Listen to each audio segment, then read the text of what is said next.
So, hello guys, I am at the Superhuman Center. It's actually a rehabilitation center for wounded soldiers that have been defending Ukraine. Let's go inside, take a look.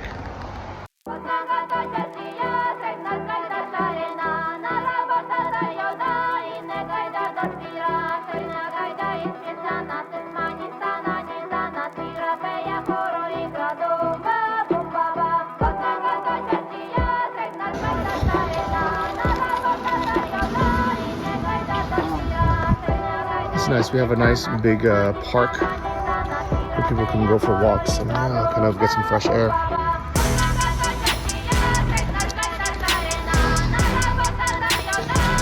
So maybe they started with just this small unit, but now they have this big building. Wow.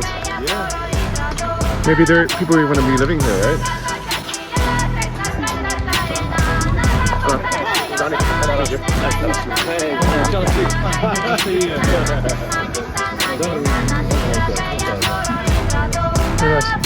We have an intense soccer match here. Let's see if the goalkeeper can keep it within.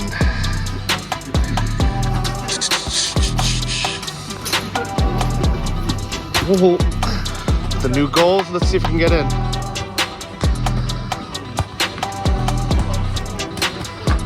Oh, out of bounds. Oh.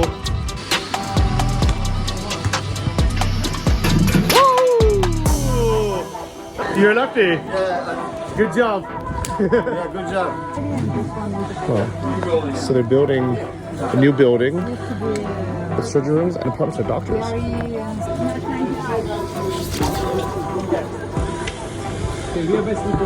The soccer game continues.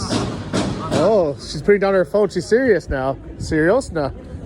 Serious, yeah. What's your name? Johnny, hello. What is your name? My name is Orest. Where are you from? Oh, nice to meet you. From California. California, hello. I'm also really bad at this, so. From San Francisco originally. The state, the capital of LA is Check me, your Prague is the best. Vienna is the best. Okay. Oh, I'm so bad at this game. Okay.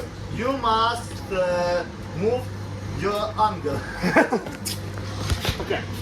So guys, hey guys, so we're inside with the director of Superhumans. This is Olga. Thank you for giving us a little tour. Let's go see the Superhuman Center and see the Superhumans. Yeah. This space, and here are the 3 steps of reducing prostheses. Wow, that's cool. Hello. So this is step 1 of prosthetics. So these are casts. I think these are all penises. It's all penis, yes? Yeah. I heard Ukrainian soldiers, they're big ones. Yeah, sure, of course. Yeah. And here are some of the finished products. This is wood oven metal. So here is the main entrance, which is closed right now because of the reconstruction process.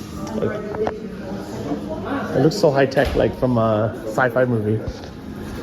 Oh, it's a swimming pool. Wow. Wait, I thought it was impossible to build a swimming pool. Yeah, it's hydrotherapy. It's where we work with the patients. So it's more about rehabilitation. It's not recreation, it's rehabilitation. It's necessary. And also the water resistance helps to rehabilitate patients faster. So this is rehabilitation floor. It's going to be connected with main building. Here is a psychologist, here is doctors and everything, and here is a Dyrko. He's getting back on the front lines. So Rob rehabilitated him to put on a tourniquet, to shoot because he has 2 prostheses. Bionic on the right hand, and on the left hand is... And do many go back to the front? I mean, what's the percentage? Some obviously can't because of their trauma is too great. I would say 80% wants to come back to the front line, but not everyone can, of course. So that's why we need to find the role for them in a normal life. But Mykola can go as a combat trainer, as advisor, as he can work with documents, and a lot of guys from the mining industry are going back because they can teach others. Yeah. So they can't do the work at the front line because of the bionic prosthesis, because of, you need to charge it, it's very sensitive to water, dust, everything, but they can do a lot of work because logistics they are roles, support, training roles. Yeah.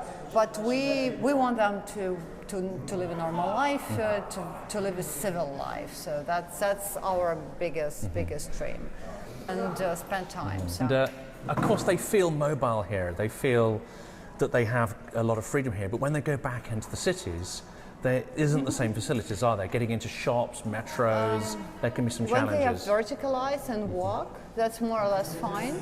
There are some difficulties, but people who are verticalized more or less okay to move around. But people in wheelchairs, definitely for them, it's not very accessible city. And the goal of our medical director that people who live Superhumans have to live with better score than they had before the trauma. So we rehabilitate them to their dreams, not even to their goals. Those who maybe want to volunteer, those who perhaps want to reach out to Western companies for support, financial support, what can they do? You saw Rob on the first floor. Rob was volunteering for 2 months here. He is occupational therapist, and his skills were very, very important. So if you have a specific, like if you're a prosthetist, you know how to do reconstructive surgery, or you're a rehabilitologist like occupational therapy or hydrotherapy, welcome to come here and volunteer. That's number one. Number two, we always need money, because 50 patients for us is $1 million. We can make 50 patients per month. We need to raise $1 million only in prosthetic components. The average cost is $20,000. Most of our patients have double, triple amputations, so meaning one patient can cost up to $150,000, and it's very important to return them back to life. So money is always a great idea. The more money we have, the more people we can fix. Guys, I'm really blown away at how advanced the center is. I've seen stuff like this on TV and movies, but there's always somewhere like Germany or Switzerland or somewhere like really high tech where people have to fly to another country to get a prosthetics made. But the fact that they're doing it in-house now, first can lower the cost of the actual prosthetics, but time, travel, they can stay in their own country, be close to friends and family, get rehabilitated here. They even have psychologists. They have everything that you need. The water takes 90% of your body weight away, so even if you can't walk yet, you can start training in the water. You can walk in the water. I'm so happy that they made this. Like, it really warms my heart knowing how well they're taking care of the wounded soldiers. Every single person here is a hero in their own right for defending the country and losing part of themselves physically defending it.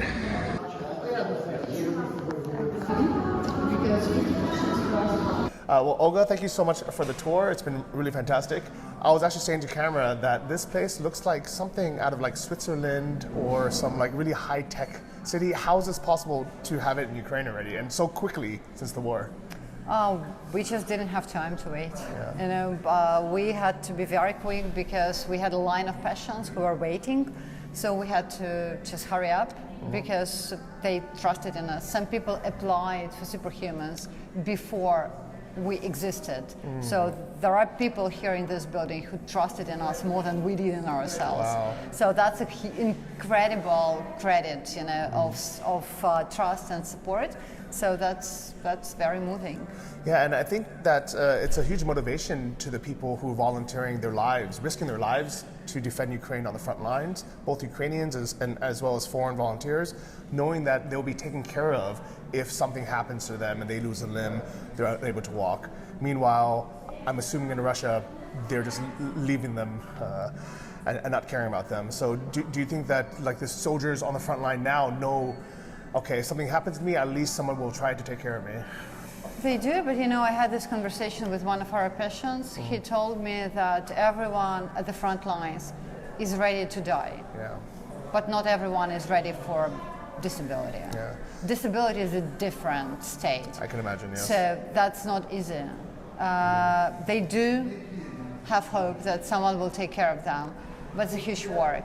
Yes. You know, it's just it's a small period when we put them on their 2 feet, verticalized, and then they have to build their own life. Yes. We are here for them, but you know, it's a lot of work ahead of them. It's definitely a huge step, and I know traditionally it's very expensive. I think before having this, for someone to have to fly somewhere to like Switzerland or Sweden to do it, I'm assuming it's a lot more expensive than you doing it in-house. Is Absolutely. that correct? The biggest problem with prosthetics abroad, you can get them installed there, but the maintenance and support will be in Ukraine. So you need to have your prosthetist here who knows what he installed so he can take care of that. Okay. So maintenance and support should be done in the country where the prosthetics installed. We lose weight, we gain weight. So it's very important that it's done here. Plus, it's more cost efficient to do it here, definitely, because we can invest all money for the flights, you know, accommodation and living in a prosthetic and care. It definitely makes sense. And as far as funding, is it supported purely by the government, or do you need donations? How is it funded? We don't use government money at all, because we believe that government has other things to spend money on to finish this war as soon as possible. So we only attract external donations from big corporations, private individuals, or big foundations. Wow. So thank you to everyone who's donated so far. This building is amazing. Everything they've done is amazing. If you guys want to donate, they just go to superhumans.com. Yep. Well, and support our brave Ukrainians. Yeah. And if someone wants to come and volunteer, is that possible as well? Yeah, if you have a specific superpowers, if you're a prosthetist, if you're a surgeon, orthopedic surgeon, or reconstructive surgery surgeon, or if you are a hydrotherapist or a rehabilitologist, we are happy to have you here. Okay. Well, Diaku for all your work, and to all the heroes who are fighting the front line, thank you. I'm glad this place exists. Thanks. So much support, you know, so many people supporting us, and it's incredible because, you know, we need to provide the best service. So cool, guys, watching everyone walking around that nobody otherwise wouldn't be able to. What did you think of this place? I'm the first time here, even though I live in Lviv. And I must say it's incredible to see that in Ukraine such modern facilities can be made so fast and so effectively on a such high level. Absolutely. This place is incredible. I mean, this must be world class. And you look at the finish, and the equipment is incredibly high quality. But I think what stood out for me is the faces. I mean, the first thing we see are people who are smiling, playing football. You know, clearly they're in pain. Clearly they're trying to relearn how to become mobile, but you get a sense of life, not sort of sadness. And that's an extraordinary thing. Absolutely. Yeah. Record this if you want for a YouTube video. Alright, so guys, this is Anastasia, who happens to be Orest's schoolmate. Yes, actually, we are. But you also happen to work for SoftServe, which is the biggest kind of Ukrainian IT outsourcing company. Exactly. And your company donated how much to this place? $1 million. Not hryvnia. No. Dollars. I was wondering, I was like, this place is so state of the art. They must have had some really big backers. And it's really cool to hear that Ukrainian companies are stepping up. We do understand that that's our future attitude, and a lot of people will need that, you know, so we can understand how things are happening. We have to make as much as possible, to support our Ukrainians. So that's why we're here. Yeah, that's perfect. And actually in the background, Jonathan Drink is interviewing the co-founder. I just want to say thank you very much. Thank you. Appreciate it. I love your phone cover. Oh, so you guys are going to open another location? Yeah, we're looking for another location in the east. Wow. A lot of our patients are in the east, and we have to follow our patients, and we have to make sure that we're next by. But I'm assuming it costs millions of dollars to open a facility, you know, and help from guys like this. So, thank you. But Are you not afraid that it will get bombed if it's in the east near the front lines? Well, our patients are not afraid. Why should we be afraid? No, we have to make sure that we get them the best prosthetics available. And unfortunately, it does cost money. So Yes. before Superhumans, I thought $1 million is a lot of money. Yeah. And now I know it's only 50 patients for us. And Wow. 50 patients with average cases, But moderate cases. 50 lives you changed, not just 50 That is patients. right. Yeah. That is absolutely right. And each life could be priceless, right? Exactly. Yeah. So we need more money and we need our donors to go deep in their pockets. Exactly. Yeah. Okay, it's good. It looks cool. High tech. Okay. What is your name? Руслана. Ruslana Johnny. Very, very nice to meet you. How old are you? Сколько років? Скільки років? 20. Нещодавно виповнилося. 20. And how did you lose your leg? You went to war. Яким чином ви на війну потрапили? Я захотіла захищати свою рідну країну. She was defending. I wanted to defend. Yeah. Wow. And most the defenders, I assume, are male. How was it as a woman to go there? How did your friends and family think when you went? Відчувала я себе дуже впевнено серед чоловіків. Мої батьки не дуже хотіли, щоб я служила саме в гарячих точках, тому що починала свою службу я в тилу. Я там пробула місяць, але потім я після першого виїзду на передову зрозуміла, що я хочу залишитись там. Батьки не були задоволені, але їм треба було змиритися з тим випадком, що я їду захищати Україну в гарячу точку. I was feeling pretty confident in the male environment. However, I wanted to fight, I wanted to defend. Obviously, my parents didn't support it. So for the first month, I was in the rear, and then I started to go on the front line. Одну поправочку, мої батьки також військові, і вони служать на різних направленнях. My parents are also militaries when they serve in Oh the wow, it's in your blood. Yes. And when you were injured, how was that first week versus after you knew you can get prosthetics? Перший час, перший тиждень зі мною знаходилися батьки, їх відпустили. Але де саме буду протезуватися, я ще не знала, в мене було багато варіацій, я думала особисто приїхати, я приїхала, подивилася і потім зрозуміла, що напевно я хочу. Після відкриття я вже стала на протез. Just after the official opening, 1 week after the official opening, the protest was installed. And after 4 days, she came back home to Odessa and already were walking. Wow.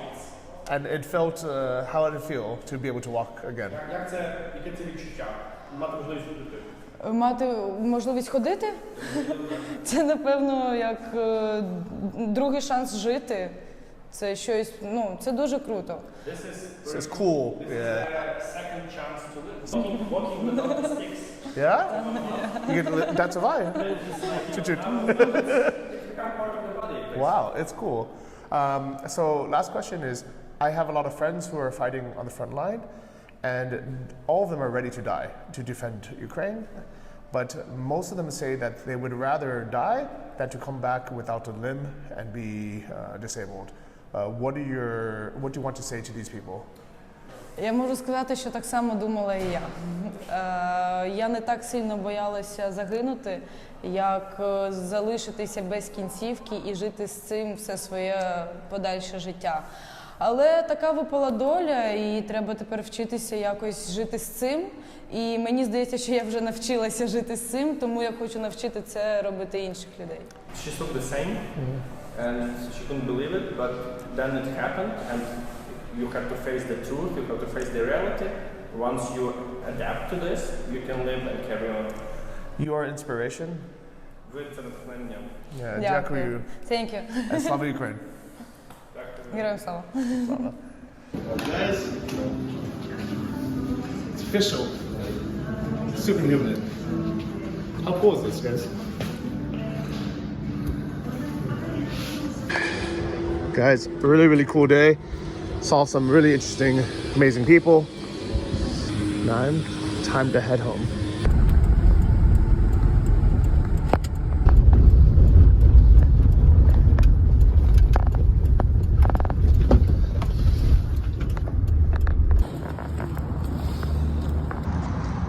So just on the way home from the Superhuman Center, we stopped by the cemetery of people who unfortunately have lost their lives and no amount of prosthetics are able to help. Orest, was this cemetery around before the war, or is it all the new? No. So basically on the opposite side there, you see the wall. Yes. And there is like the largest and the oldest cemetery in Lviv, which is Shakir Cemetery. It's even like a cultural and historical place to go. But just next to it here, there was an empty field just 1.5 years ago. On that side, there is a small avenue with some memorial desks to people who fell during the World War II. Okay. And this field was called Marsove Pole, like the field of Mars, who is the god of war, right? So basically the entire section just mushroomed here with the start of the Russian invasion, and most of the fallen soldiers from Lviv are buried here, basically. Wow. So the funerals are happening almost on a daily basis in Lviv. Oh my God. Unfortunately. So even though Lviv's not that big of a city, Lviv has always been a home of patriots, people who are really pro-Ukrainian and defenders of the country. A lot of them have volunteered to go fight. Unfortunately, a lot of them have lost their lives. You can see people bring flowers for their loved ones, photos, and all these photos are new as well, you can see.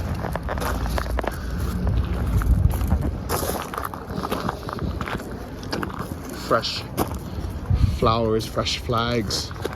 It's not like in Russia, where a lot of people never even got the bodies back, or never even got confirmation of if their husbands or sons are still alive.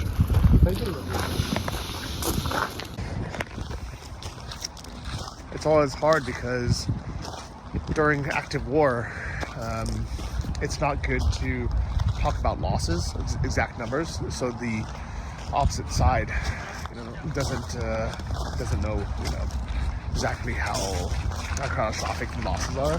But as you can see here, there are hundreds, if not 1,000 graves, and this is only the Lviv region. So obviously there's been a lot of deaths on both sides. Ukraine defending freedom, defending their homelands, and on the Russian side, invading. And that's the big difference. Is every single person here lost their life defending freedom, defending their homelands, defending what they believe in. While Russia, they were the invading force. They didn't need to be here. They never needed to attack or die. So when we say Hordom Slava, go to the heroes, this is what we mean.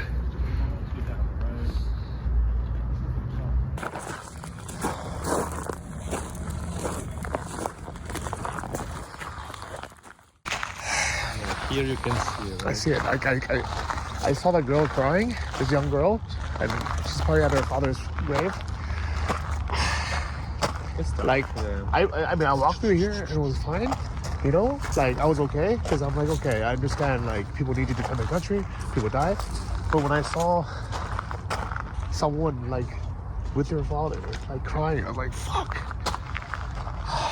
Nobody wanted to be here, like, nobody, but they had to. And like when people say, like, we need to stop supplying Ukraine with defense or weapons, and then the war will end, and the people will stop dying, that's bullshit. Like, they have to fight anyways. Bring them here. Yeah. They would fight anyways. Even without Western support, they would still fight. And even more people would die. It's fresh. Like, people literally... This is just a random Wednesday afternoon. There's so many people.